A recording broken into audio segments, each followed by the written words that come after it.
Você sabia que o nosso coração pulsa 5.000 vezes mais do que o cérebro? Ou seja, o nosso coração tem um campo eletromagnético, tem um magnetismo muito maior do que o nosso cérebro. Então, o coração manda muito mais informação para o cérebro do que o cérebro para o coração. E o que isso quer dizer? Bom, quer dizer que muitas vezes a gente ouve, e eu falo muito isso, vamos pensar positivo que vai dar certo. E tá tudo bem, a gente precisa pensar positivo. Só que só pensar positivo não resolve. A gente precisa estar congruente, a gente precisa pensar, sentir e agir. Então, aqui, cientificamente falando, está comprovado, o nosso coração tem um magnetismo muito superior do que o cérebro. Então, é necessário a gente sentir para poder, que as coisas aconteçam.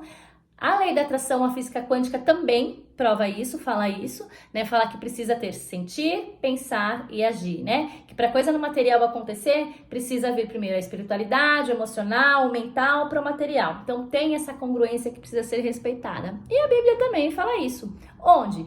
Lá em Provérbios, acho que 4:23, fala assim: sobre tudo que deve guardar, guarda o seu coração, porque dele procede a fonte de vida. O que quer dizer procede a fonte de vida? Ou seja, aquilo que a gente sente, aquilo que a gente emana, o que tem dentro do nosso coração é fonte de vida. Então, às vezes você fala assim, eu vou pensar positivo, ou de manhã você faz um mantra, faz uma oração, faz uma mentalização, e naquele momento você pensa, você visualiza, e aí você sai dali, o seu coração lá, os seus sentimentos não estão alinhados, Você quer ser feliz, você quer conquistar coisas, mas aí durante o dia você sente raiva, rancor, sente um monte de coisa ruim, não converge, não conversa um com o outro. Ou às vezes são crenças de não merecimento, crenças limitantes que tem dentro da gente, Às vezes aqui no nosso 5% consciente, a gente fala, não, eu acredito, eu vou sentir, eu sinto que eu mereço. Só que lá, no nosso interior, lá naqueles 95% que não estão na nossa consciência,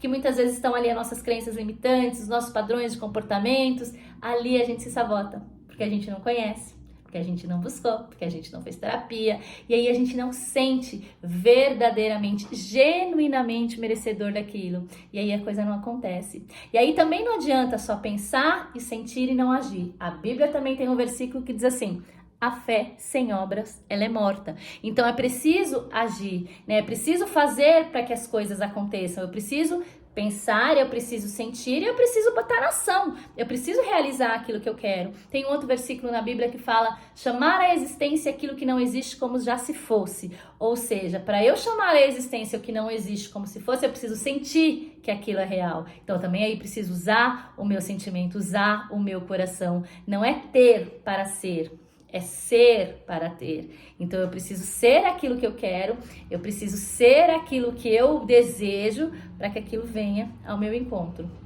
Então por isso que é tão importante, a terapia. Eu, como consteladora sistêmica familiar, eu acho que a constelação ela é algo que abre portas para o autoconhecimento, para a gente entender aonde está, esses sentimentos que nos sabotam, para a gente poder ressignificar tudo isso, A gente precisa entender que a gente não é só uma coisa, A gente é luz e a gente é sombra, O Jung, ele tem uma frase que eu sempre falo e eu sou fã de Jung, é que ele fala que aquilo que a gente resiste, persiste. Então eu não posso resistir, às coisas que estão dentro de mim, eu preciso conhecer, eu preciso entender para poder transmutar. Então por isso que é tão importante o autoconhecimento, é tão importante a terapia.